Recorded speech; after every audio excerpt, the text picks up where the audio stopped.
Welcome everyone to another night of a currently ironic affair. I'm Tracy Grimhack. Hackshaw. I'm a hack. In tonight's episode, big corporations making hit pieces about big corporations not paying up and stealing from the little guy, while stealing from the little guy and not paying up, while also whinging about not being paid from other big corporations, so much so they have gone to the government to make up new legislation that might prop up their waning power and influence. Irony so thick you would think it was made up. But ladies and gentlemen, you can't make this shit up. And a warning for our viewers. This segment contains actual footage of a current affair. But the global giant has been accused of bullying some Australian customers, withholding their money with little to no explanation. Sucking in the fresh air on that wide open road.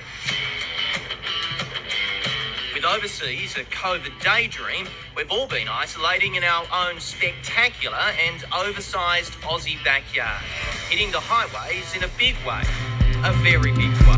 Yeah, Tracy, can we just make sure to put something in before this interview just so that we don't want to detract from the original story on a current affair? I mean, I've got no bad blood for the company Asco 4x4. They did get screwed over by PayPal. Yeah, well, we'll get something. We have a touring channel and they're in the 4x4 industry, so I really don't want to step on anyone's toes. Just looking at their Instagram, AEco 4x4, they're just really cool stuff. Maybe you could tell people to check them out. If they need anything done to their 4-driver in the Sydney region. Yeah. Don't worry, we'll do something. Yeah, okay, cool. Just want to make sure. So, Matt, tell us what happened. Well, one night we were cooking dinner and we got a message on Facebook that a heap of our footage was used on a segment on a current affair. And did they ask you if they could use it?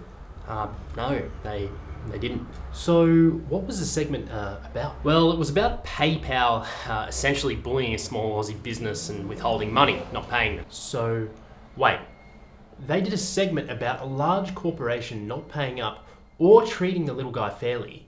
And to achieve this, they stole from you, the little guy, and didn't treat you fairly. Yeah, it's pretty much it, yeah. That's a spicy little meatball of irony, if ever I've heard one. We got the opinion of an expert. So, my best estimation of what they do is steal people's footage and jump through copyright loopholes that could probably be contested. But at the end of the day, they know the people that they have stolen the footage from don't have the know-how or resources to actually do anything about it. Therefore, it works out that being able to steal footage and get away with it is cheaper than just buying stock footage. What makes this even more ironic is that 9 Fairfax practically forced the government to try and write legislation that makes companies like Facebook and Google pay for their news content, which is unbelievably rich considering they steal from people like Overland Travellers. Let's just say I don't think Overland Travellers and other small creators will have much bargaining power in this new media bargaining code. Those poor, thieving, hard-hitting journalists want their share, so they can continue thieving. So how does this make you feel? Well, we're pretty numb to it. Something like this happens sort of monthly at this stage. But nothing as big as Channel 9 stealing from you. Well, no. We've got some facts here, and Rupert Murdoch is worth around $22 billion US. So he could pay you a very modest $500 for the footage, and he could pay you this every day of every year for the next 120,548 years. And that's in US. Oh, yeah, right. We showed the footage before. Can we do that? Oh, sure.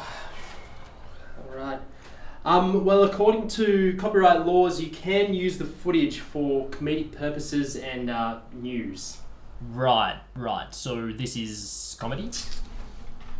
Yeah, gets us out of the lawsuit, yeah. The loophole that they could vaguely wander around, questionably so, to the point it could be contested if Overland Travellers had the resources, is that they are a source of news. That they are a source of news.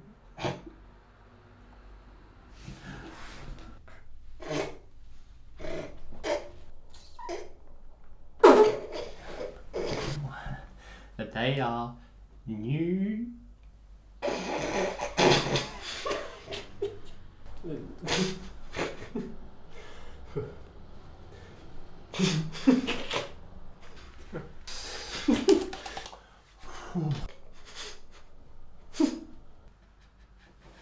that they are a source of news.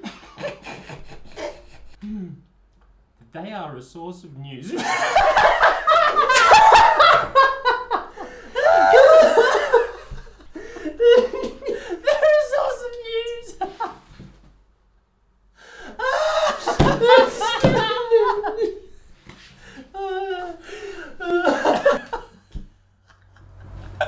I'm a dodgy plumber. I'm in the news. Sorry for that, everyone. I hope you enjoyed that episode of A Currently Ironic Affair. I'm Tracy Hackshaw.